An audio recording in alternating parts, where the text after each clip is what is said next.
Okay folks, I thought I'd share this latest adventure with you. This is the family dryer sitting next to the washer there. The dryer, as you see here, has quit drying. It's not that old, it's a few years old, but pretty expensive dryer.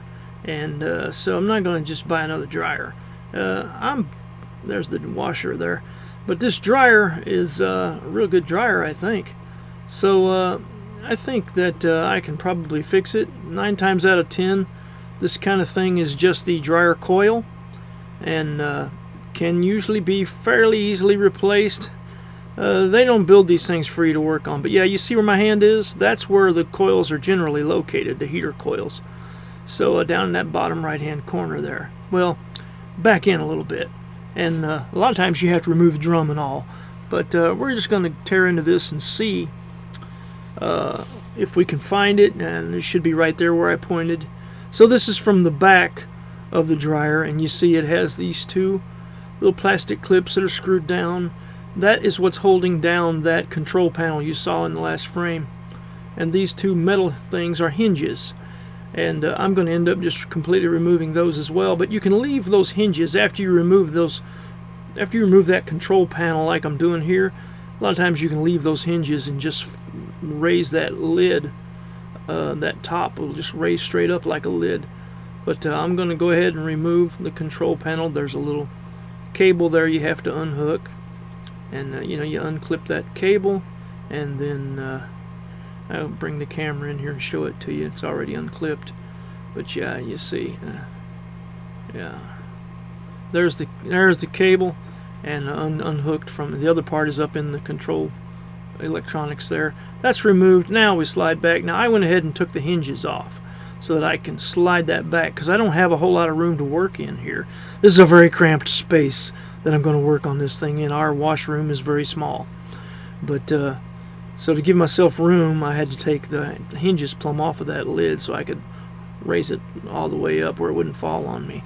Now I've got the front off of it, and there's just several nuts or several screws you have to remove. And here's the coil, and you can see I've already started removing it, but it won't come out, that hole. It's just a little too tight.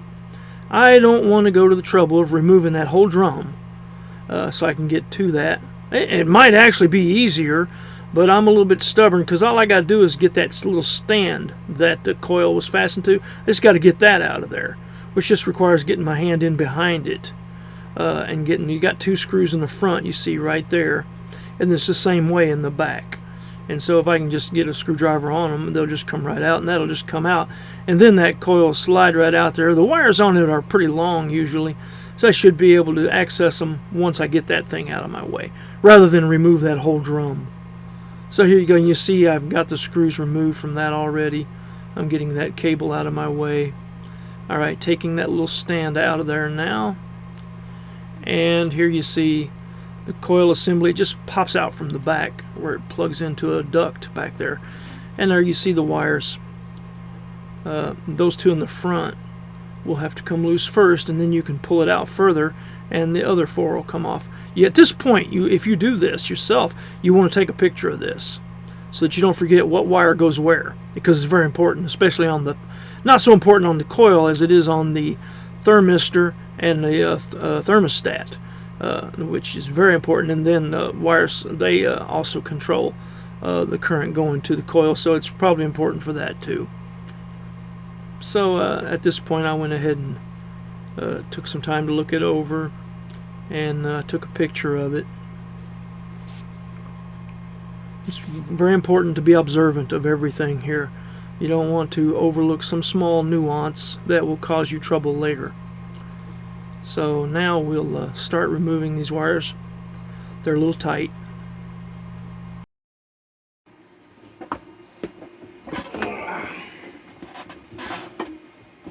Alright, so here it is. Thermistors and thermostats. Connection where the heat coil connects. Alright. And you can take your ohm meter, and you can do a test if you want to. I already tested them, but I'll show you how it goes right here. And you see there is no continuity. See, here's continuity. See the zeros on the meter. But if you have a 1 like that, that means there's no continuity. Well, there's no continuity at all. Okay, so that means the coil's burned out. It's pretty simple. So, they don't make these easy to get apart, but it's not terrible. What we'll have to do is remove that, and that. And this, we got 2, 3 over here. Then the top will come off.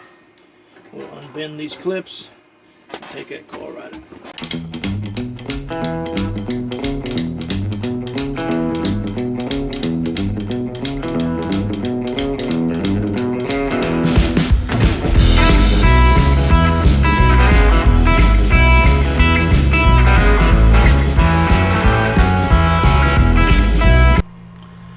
Okay, and that gets all the screws and the thermostat and everything out of the way.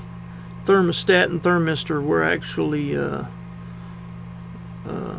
spread across both sides, so that made it difficult. But there you see it came right apart, and there's your old coil. You see how hot it's gotten. It's black because it got pretty hot. Even the support frame there is black. And parts of that metal support frame were cracked because it had gotten so hot. And here you take the pliers, and there's a bend in those connector points, and you straighten that out, and it'll slide right out of that holder. Can be a little bit ornery, but it's really not hard to do. Just tedious, I think. And that's the thing about doing a little job like this.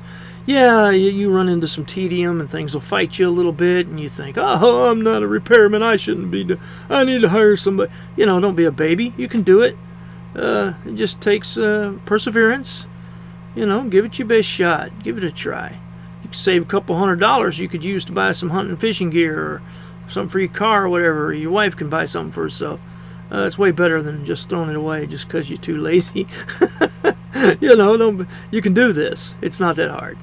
I'm looking it over here trying to figure out where it was burned at, because it has to be broken. There was no electricity going through. Well, there it is right there.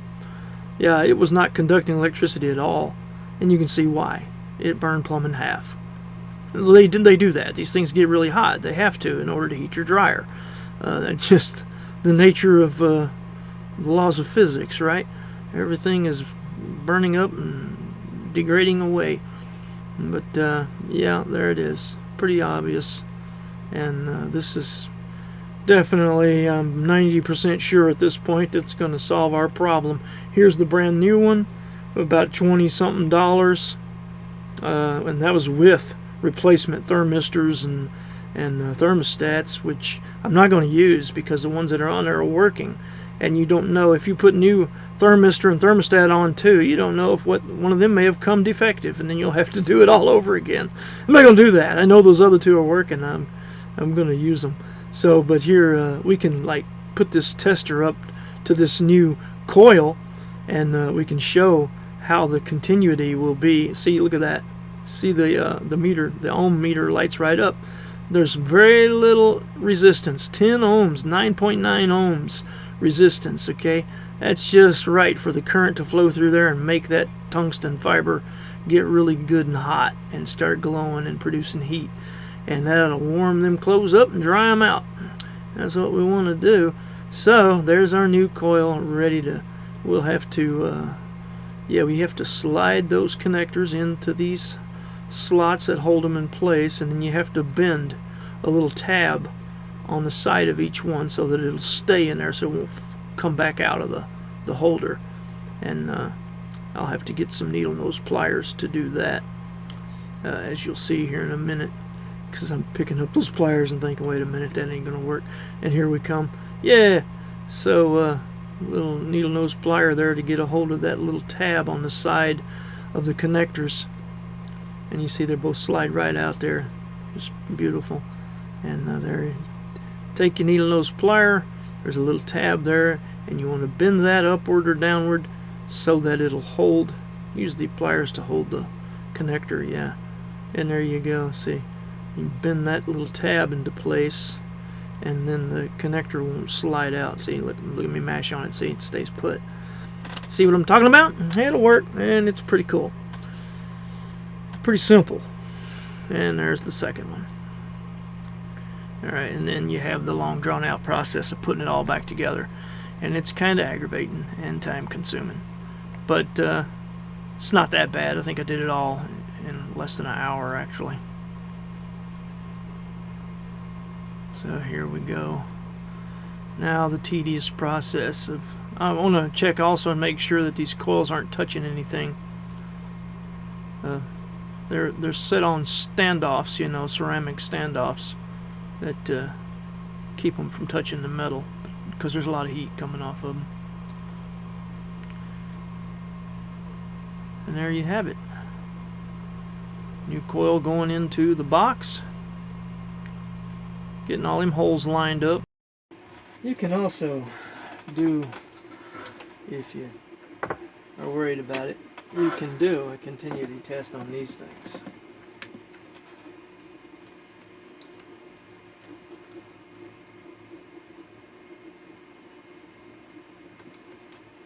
And if they have continuity, they're good. And they do have it. Slow continuity. So, nothing wrong with these. I'm not going to replace them.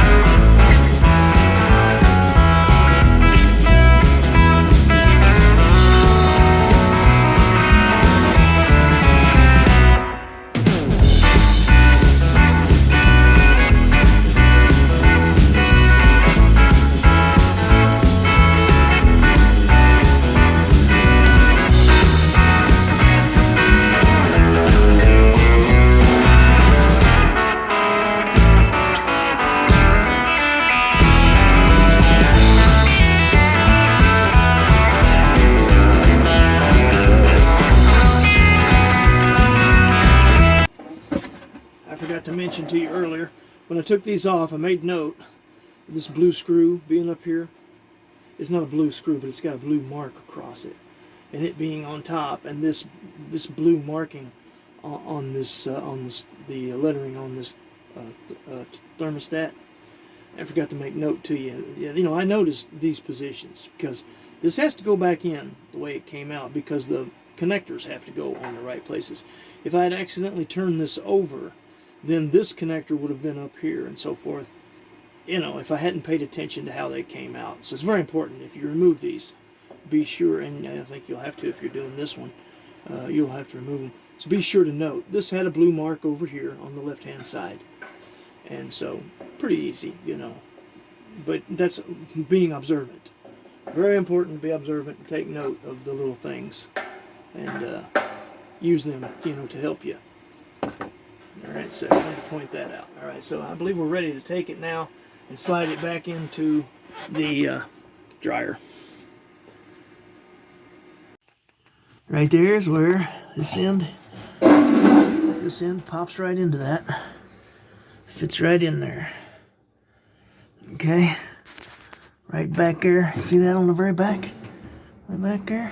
Yeah. That's where this thing pops right back in. That's where your hot air comes. It's sucked into the dryer through this unit up here. This thing got a fan on it. There's a big fan right here. Right here. There's a big fan. There's some hair. Let's get that out of there while we're able. Let's get, oh, this is the time you want to do a little cleaning on this thing. And get all these long-haired women around here. Dropping hair everywhere.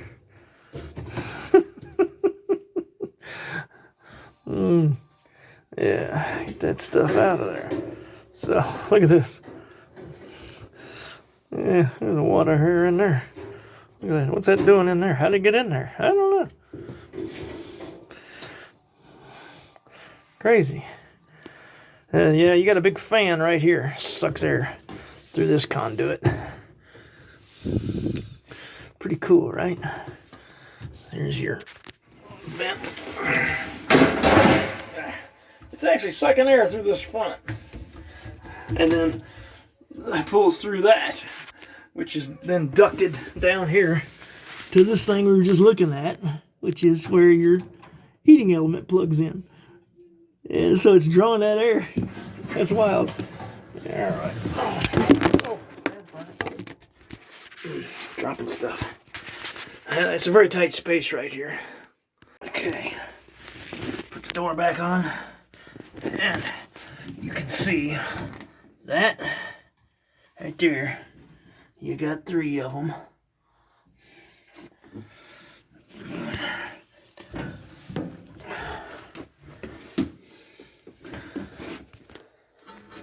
See these notches right here. Okay.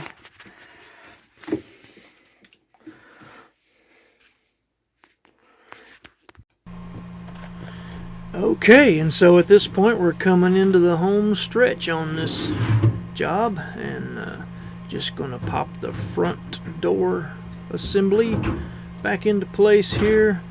Don't forget the little cables you unhooked. You want to plug them back together. I actually popped that on there and forgot about them the first time. I had to take it back off. And here you see, showing you how that it's got one way that it fits. And just fit it right back together. And then this thing will just pop right into place so nicely. There you go. And then you've got 7 or 8 screws on top. 3 inside the door. And you know, we'll get those holes. Right now I'm getting those holes lined up so that I can put those screws in place. And like I said, there's like 6 or 7 on top there, and 3 of them inside the door. So you gotta go through the tedious process of putting each of those in place. And then put the control panel back on. Be sure and hook your cable back up again. Here I reach for the camera so I can show you again the cable, how it was. Try not to break anything in the process. But there it is, yeah. And that'll pop right back together again. And then that top just fits on there real nicely. Just sort of hinges on, and then there's 2 screws that hold those 2 little plastic clips on the back side. And you want to put the hinges back on the top. And I think I've probably already done that at this point. And everything just fits right back together so nicely. It's actually a really good design when you think about it. And hook up your exhaust line. Be sure you use one that's made of real metal, not mylar or plastic or nylon or vinyl, but real metal going down there to the exhaust. Okay, you clamp it on there with them clamps like that, good and tight, so they don't leak. And then you just plug her in here, which we'll do in a second, and you're ready to go. All right, it's back in place, all put together, hooked up. And now for the moment of truth. She lives. Time to dry. High heat 20 minutes. And I hear that glorious sound. Now the heating element is down this side right here. And let's see if we can feel. It's hard to get down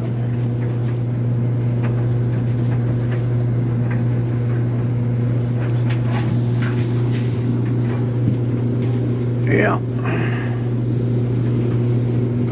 Yeah. Yeah, I feel it warming up already.